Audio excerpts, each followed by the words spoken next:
In today's video, I'm going to teach you how to add a mobile sticky footer navigation bar in Shopify.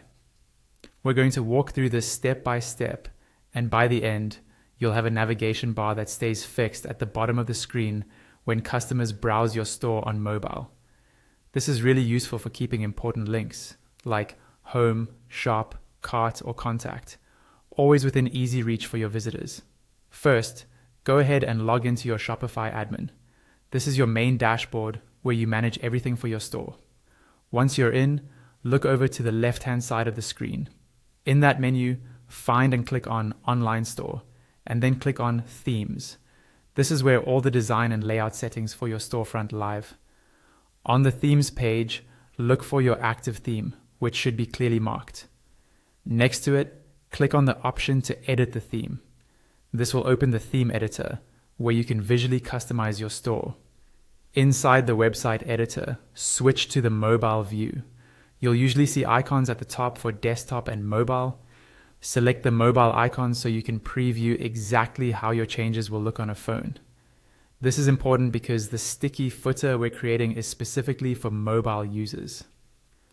Now look again at the left-hand panel inside the editor, where your sections are listed.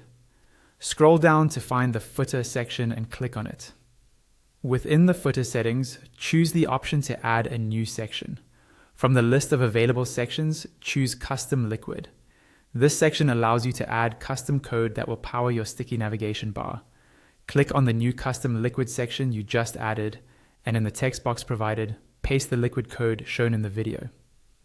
If you need more time to see or copy the code clearly, pause the video and resume when you're ready. Next, stay in the editor and look toward the bottom of the left-hand panel. You'll see an option labeled Custom CSS.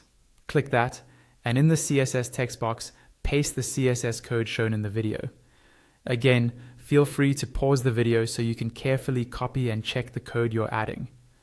Once both the liquid code and the CSS are in place, click the Save button in the editor. After it finishes saving, preview your store on mobile. You should now see your new sticky footer navigation bar fixed at the bottom of the screen, ready for your customers to use.